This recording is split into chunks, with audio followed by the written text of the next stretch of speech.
Question 8, we are asked to determine the intervals on which the given function is concave up, those on which it is concave down, as well as identifying any inflection points. In order to do that, we need the second derivative, and in order to find the second derivative, we need the first derivative. So you can see how I have calculated the first derivative here using the power rule. 4 coming around front, canceling multiplicatively with the 4 in the denominator, leaving a 3, and 4 minus 1 being 3 makes this first term negative x cubed over 3. It's negative because there is a negative here. For the second term, 3 comes around front, cancels multiplicatively with the 3 in the denominator, and 3 minus 1 is 2, and so that second term differentiates to 2x squared. Then for the second derivative, we apply the power rule again, and so the 3 comes around front, cancels multiplicatively with the 3 in the denominator, and 3 minus 1 is 2, and so this negative x cubed over 3 differentiates to negative x squared. The second term uses the power rule again. 2 times 2, 2 comes around front, 2 times 2 is 4, 2 minus 1 is 1, and so that's 4x to the first, or just 4x. Then we factor the second derivative, setting it equal to 0, and factoring, we have 0 is equal to x times 4 minus x. Now that's a little bit tricky because we have a negative here, and so it may not look like it, but I've actually factored a negative 1 out of these two terms, and that reverses the direction of this subtraction. So, setting each of these factors equal to 0, we see that x equals 0 because 0 times anything is 0, and we see that 4 is another 0 because 4 minus 4 is 0, and again 0 times anything is 0.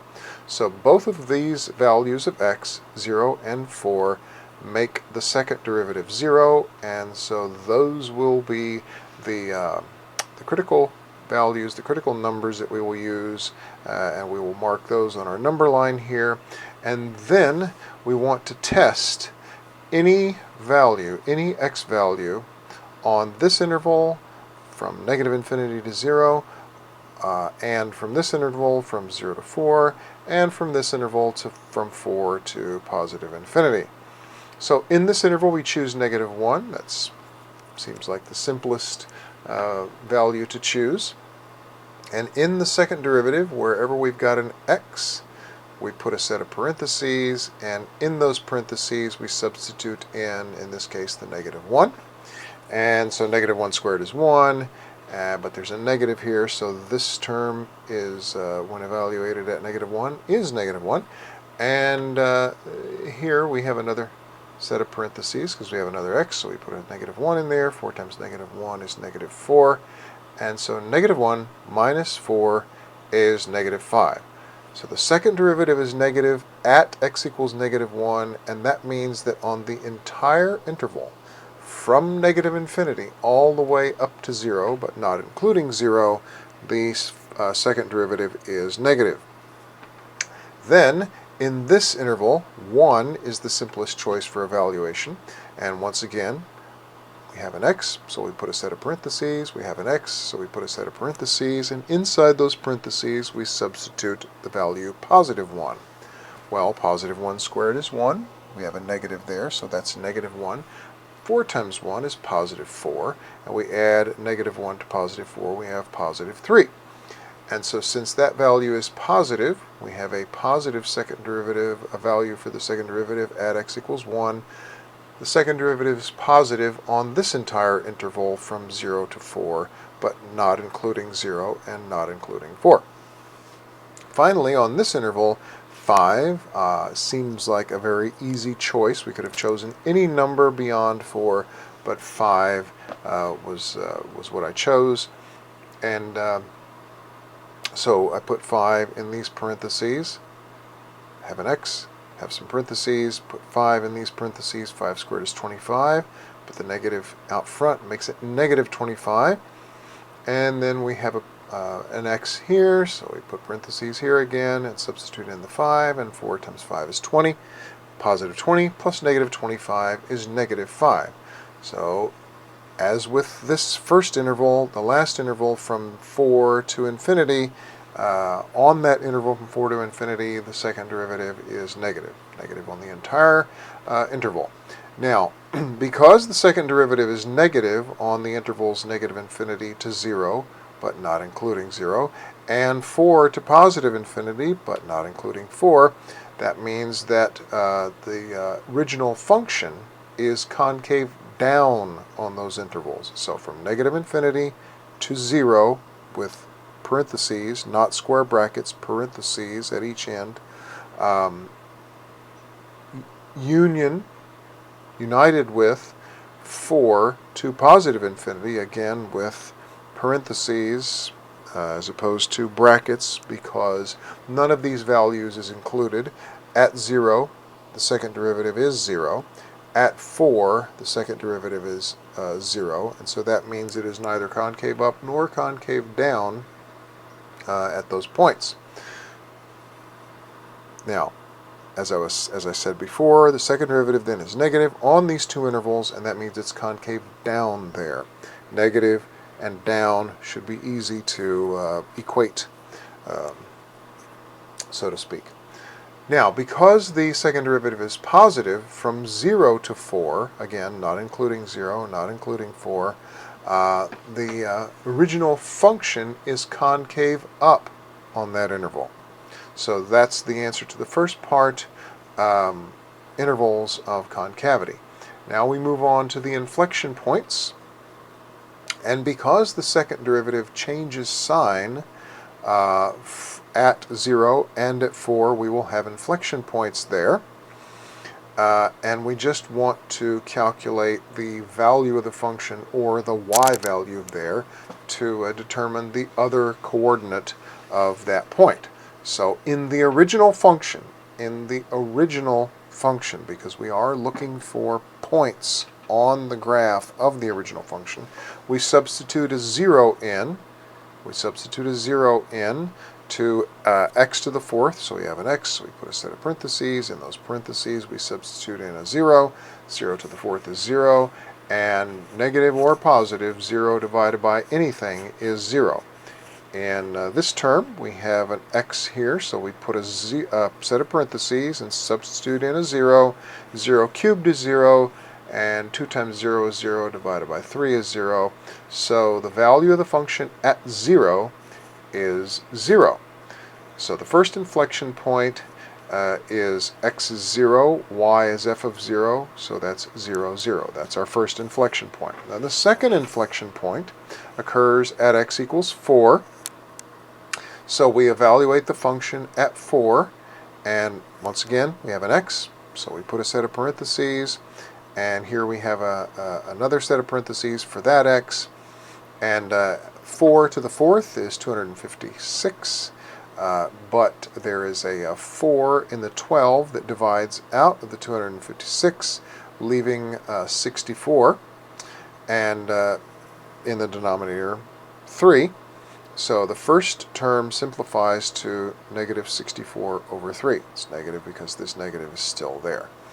In this term, 4 cubed is 64, times 2 is 128, the denominator is 3, so we have a common denominator between these two, very conveniently. And so negative 64 over 3 plus 128 over 3 gives us positive 64 over 3 as a fraction. As a decimal, that's 21 1/3, or 21.3, repeating and never terminating. So those are our inflection points, 0, 0, and 4 for the x, 64 over 3 for the y, or as a decimal, 4 for the x, and 21.3333, never terminating. Okay, question 9 gave us information about the function. Excuse me. Sorry. This question 9 gave us information about the first and second derivative of this function here. And so we're supposed to sketch a graph based on that information. Now, we are not going to plot the y-intercept because it's way down here out of sight. But we will need to plot the x-intercepts, which are the zeros, as well as any local extrema and any inflection points. And so we see that from looking at this factor, 1 minus 1 is 0, 0 times anything is 0, so that makes the function 0 at that point, so we plot that point there. And then we see from this factor, 4 minus 4 is 0, 0 squared is 0, times anything is 0, so the function value is 0. So we can tell by these factors that we have zeros of the function, or x-intercepts, at 1 and 4. Then we see that the derivative, first derivative, changes from positive to negative at x equals 2. And so that means that we have a local maximum there. And so when we substitute 2 into the function here, and I'm sorry I didn't put the calculations out here, but when we substitute 2 into the function here, 2 minus 1 is 1, 2 minus 4 then is negative 2, and negative 2 squared is 4, so that local minimum is x is 2, y is 4. And then the last thing we're looking at is the inflection point, and since the second derivative changes from negative to positive at 3, x is 3, then we have an inflection point where x is 3. Well, 3 minus 1 is 2.